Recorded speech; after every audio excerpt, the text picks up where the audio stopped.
terrifying distressed signal. 1947 වර්ෂයේ මලක්කා සමුද්‍ර සන්ධිය ආසන්නයේ තිබුණු නැව්වලට ඉතාමත් අමුතු විදිහේ මෝස් කෝඩයක් ලැබෙනවා. SOS from a Waran minute.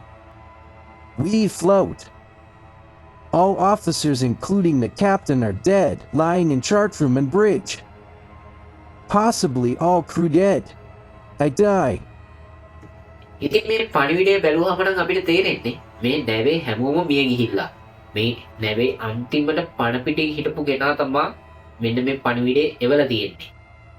ඉතින් අද අපි කතා කරමු 78 වසරක් තිස්සේ අදටත් අභිරහසක් වුණු SS orang Medan නෞකාවේ සත්‍ය කතාව පිළිබඳව.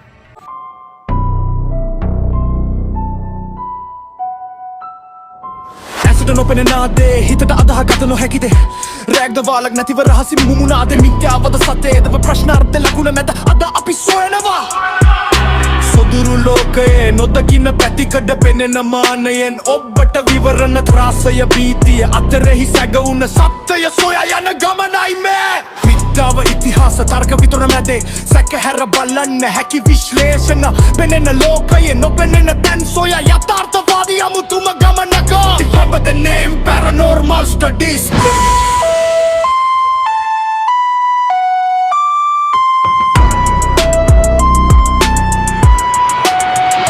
Finding the mysterious ship. මේ පණිවිඩය ලැබුණාට පස්සේ මේ ළඟ තිබ්බ නැව මොනවාද කනේ? මෙන් ගැන හෙව්වේ එහෙම නැද්ද? ඔව්. මේ පණිවිඩය ලැබුණු වහාම මේ අසල තිබ්බ සිල්වර් ස්ටාර් නැව මේ ඔරන් මෙඩන් නැව හඹා යන්න පටන් ගන්නවා.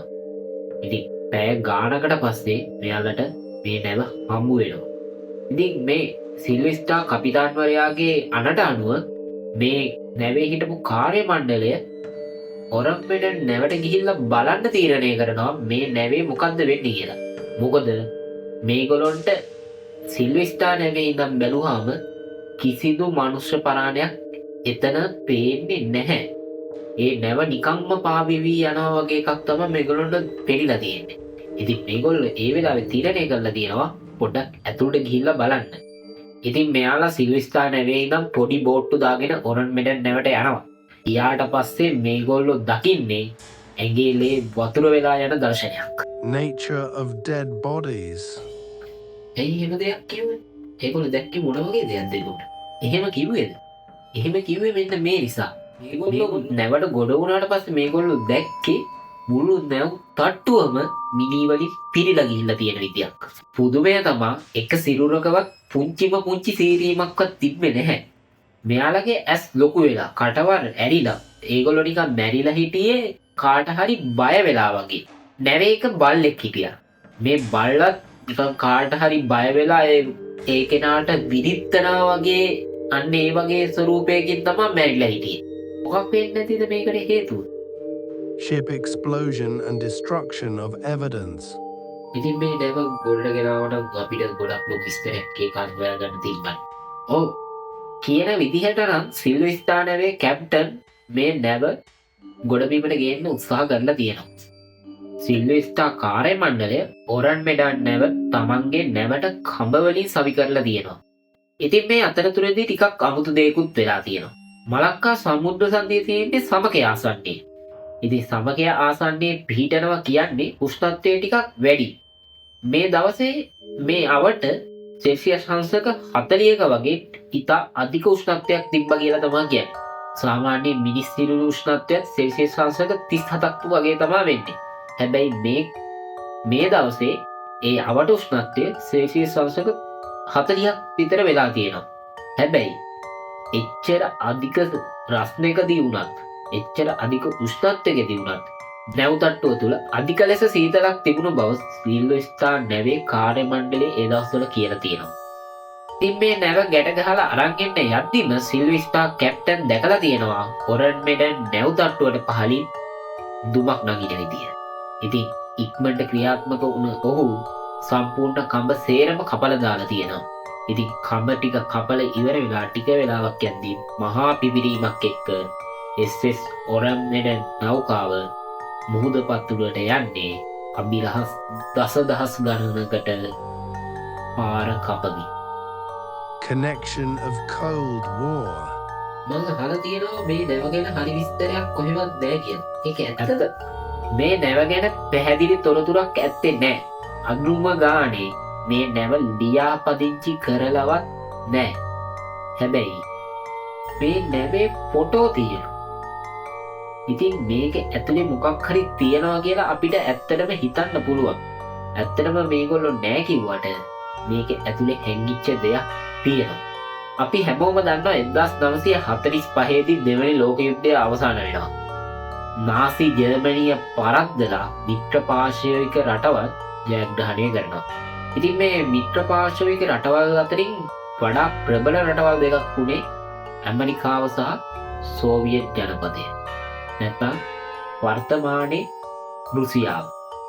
ඉතින් මෙන්න මේ රටවල් දෙක මේකෙන් පස්සේ දෙවැනි ලෝක යුද්ධයට වැඩියෙන්ම දායකත්වයක් දැක්වුවේ කවුද කියලා පෙන්වන්න තමන්ගේ යුද බලය අභ්‍යවකාශ තරණය වගේ දේවල් කරලා තමන්ගේ බලය පෙන්වන්න ගත්තා.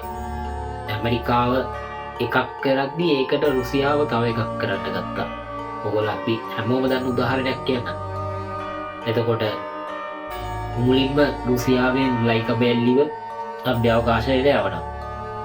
යූරි ගගාරින්ව අභ්‍යවකාශයට යවනවා. හැබැයි 1969 දී නීල් ආම්ස්ට්‍රෝන්ව හදට යවනවා ඇමරිකාව. ඉතින් මේගොල්ලෝ අතර මෙන්න මේ වගේ සීතල යුද්ධයක් ආරම්භ වෙනවා. මෙන්න මේ සීතල යුද්ධය ආරම්භ වෙන්නේ දෙවැනි ලෝක යුද්ධයේ අවසානයත් එක්ක. ඒ කියන්නේ 1945න් පස්සේ 1946 47 වගේ වෙද්දී මේ සීතල යුද්ධය පටන් ගන්නවා. ඉතින් මේ සීතල යුද්ධය නැත්තම් මේ කෝල්ඩ් වර් එක නිසා මේ දෙගොල්ලෝ තමන්ගේ යුද බලයත් ශක්තිමත් කරන්න පටන් ගන්නවා. අන්න ඒකේ ප්‍රතිඵලයක් විදිහට තමයි න්‍යෂ්ටික ආයුධ, රසායනික ආයුධ නිපද වෙන්න පටන් ගන්නෙ. ඉතින් මෙන්න මේ SS ඔරමෙඩන් කියන නැව මෙන්න මේ විදිහේ රසායනික අභිප්‍රවාහනයක් කළා කියලා ඒ කාලෙදී සහ අදටත් යම්කිසි පරීක්ෂකයන් පිරිසක් කියනවා. කොහොමයි මේකේ කාර්ය මණ්ඩලය මැරෙනවනේ. මේකත් එක්ක ලොකු දේවල් ටිකක් එළියට එන්න තිබ්බ නිසා සිල්වර් ස්ටාර් නැව මේ නැව හිතාමතාම මුහුදුපත් කළා කියලා පරීක්ෂකයෝ අදටත් කියන දෙයක්. ඒකට හේතුව තමයි මෙන්න මේ සිල්වර් ස්ටාර් කියන නැව ලියාපදිංචි වෙලා තියෙන්නේ ඇමරිකාව. එතකොට ලෝක බලවතා වෙච්ච ඇමරිකාව මේ කොහෙන් හරි මේකට සම්බන්ධයි කියලා අපිට හිතන්න බැරි කමක් නැහැ. ඇත්තටම මොන වගේ දෙයක් වෙන්නේ නැතිද? නැව පුපුරන්න හේතුව මොකක්ද? මේකට ලෝක බලවතුන්ගේ සම්බන්ධය මොකක්ද? එතකොට මේක ඇතුලේ මැරුණු මිනිස්සුන් ඒ විදියට මැරෙන්නේ හේතුව මොකක්ද? මෙන්න මේ හැම දෙයකම උත්තර අපි එකින් එක අවුස්සමු. හැබැයි අද නෙමෙයි. part 2 වලින්. ඉතින් මේකේ ඉන්ට්‍රස්ටිංම ආකර්ශනීයම කොටස part 2 වෙනවා ලබන ඉරිදා. ඉතින් අදට ගිහින් එන්න මේ පැරණි